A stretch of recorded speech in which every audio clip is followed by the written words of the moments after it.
हम मल्टीप्रोसेसर के स्ट्रक्चर को डिस्कस कर रहे हैं, जिसमें अभी तक हमने कॉमन बस मल्टीप्रोसेसर डिस्कस किया है, हमने मल्टीपोर्ट मेमोरी डिस्कस कर लिया है और हमने क्रॉस बार स्विच को भी डिस्कस कर लिया है।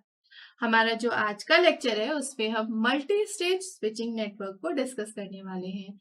जो मल्टी स्टेज स्विचिंग नेटवर्क होता है उसका जो बेसिक कंपोनेंट होता है वो 2 इनपुट 2 आउटपुट इंटरचेंज स्विच होता है। तो मैं यहाँ पे लिख देती हूँ 2 इनपुट 2 आउटपुट इंटरचेंज स्विच। अब ये कैसा दिखता है? तो एक्चुअली यहाँ पे ये 2 इसके इनपुट हुए एंड यहाँ पे 2 आउटपुट हुए। ए में हम यहाँ पे जो इनपुट है उसमें हम ए एंड बी लिख देते हैं और जो आउटपुट है यहाँ पे हम 0 एंड 1 मेंशन कर देते हैं।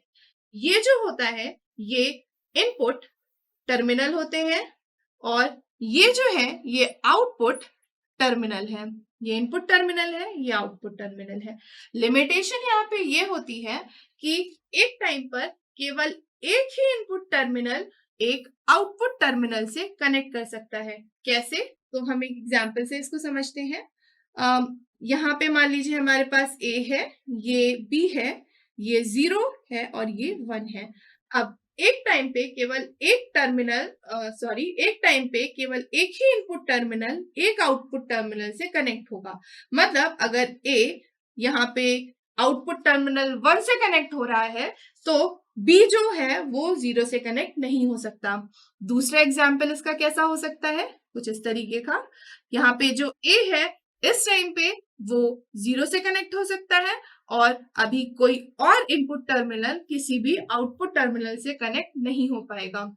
एक हम कुछ ऐसा भी है हमारा, ये हमारा इनपुट टर्मिनल है, ये आउटपुट टर्मिनल है, दैट इज 0 एंड 1। अगर बी 1 से कनेक्ट हो रहा है तो उस टाइम पे ए जो है वो 1 से या 0 से कनेक्ट नहीं होगा और हमारा कुछ इस तरीके से भी कनेक्शन स्टैब्लिश हो सकता है।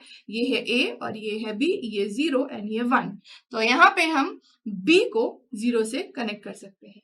तो इस तरीके से हमारा जो ये इंटरचेंज स्विच है इसका कनेक्शन हम स्टैब्लिश कर सकते हैं। समझने वाली बात केवल इतनी है कि एक input terminal at a time केवल एक ही आउटपुट टर्मिनल से कनेक्ट हो पाएगा। ये जो 2x2 स्विच है ये एक बिल्डिंग ब्लॉक की तरह हम इस्तेमाल कर सकते हैं सेंडर और रिसीवर के बीच में एक कम्युनिकेशन नेटवर्क को बनाने के लिए। चलिए अब एक 2x2 बाइनरी ट्री को समझते हैं जिसको हमने इंटरचेंज स्विच की हेल्प से बनाएंगे। तो ये है हमारा बाइनरी ट्री 2x2 स्विच के साथ। यहाँ पे हम इस 2x2 स्विच को एक बिल्डिंग ब्लॉक की तरह इस्तेमाल कर रहे हैं जहाँ पे हम सोर्स एंड डेस्टिनेशन के बीच में एक स्विचिंग एक कम्युनिकेशन नेटवर्क को स्टैब्लिश कर रहे हैं। चलिए इसको देख लेते हैं इसमें कम्युनिकेशन नेटवर्क स्टैब्लिश कैसे हो रहा है। तो जैसा कि हमने समझा जो इंटरचेंज स्विचेस हैं उसमें एक इनपुट टर्मिनल केवल एक ही आउटपुट टर्मिनल से एट अ टाइम कनेक्ट हो सकता है। तो यहाँ पे हमने 0 को कनेक्ट किया 0 से एंड देन इस 0 को हमने 0 से कनेक्ट करवा दिया। तो जो कम्युनिकेशन स्टैब्लिश होगा वो 0 0 एंड 0 पे होगा। अगर हम एक दूसरा सिनेरियो कंसिडर करें तो यहाँ पे जो 1 है हमने इसको 0 से कनेक्ट करवाया एंड देन ये जो 0 है उसको हमने अगेन आउटपुट टर्मिनल 1 से कनेक्ट करवाया। तो जो हमारा नेटवर्क स्टैब्लिश हो रहा है, कम्युनिकेशन नेटवर्क स्टैब्लिश हो रहा है वो 1 0 एंड 1 पे हो रहा है। तो इस तरीके से हम एक कम्युनिकेशन नेटवर्क स्टैब्लिश कर सकते हैं सेंडर एंड रिसीवर के बीच में यूजिंग दिस 2x2 स्विच।